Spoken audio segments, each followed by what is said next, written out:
Hello guys, good evening. Kumusta po ang lahat? May papakita lang po ako sa inyo.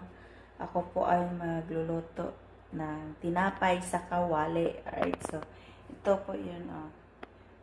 Magluto ako ng 5 piraso Francis. Right, Francis to sa Pilipinas. So, luto po ako. Hindi ko na po pinakita kung paano ko siya gimix.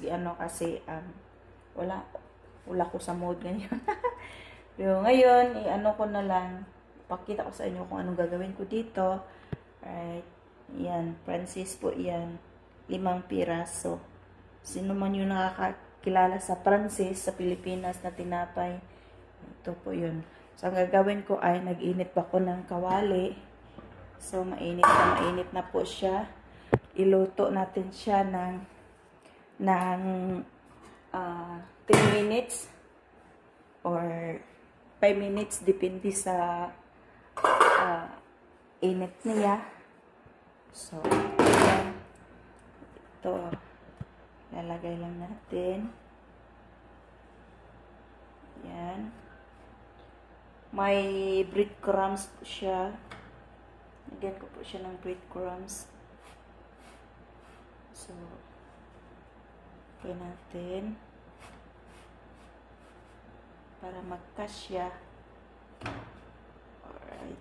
So, takpan na natin siya ng 10 minutes. Alright?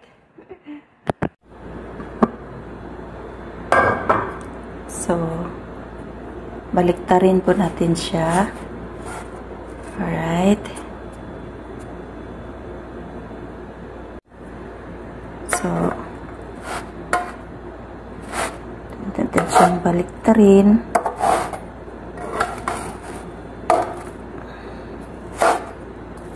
Okay.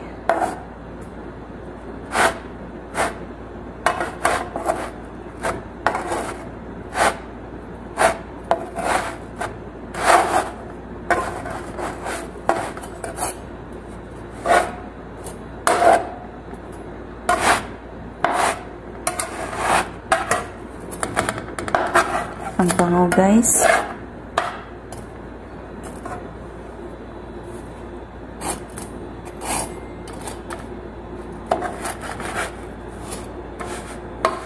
Ayan.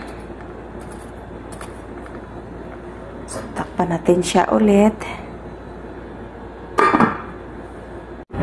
Ito na pala, guys, ang finished product natin at handa ko ng kainin. So, ayun. Pakita ko sa inyo, ito na po yung kakainin ko.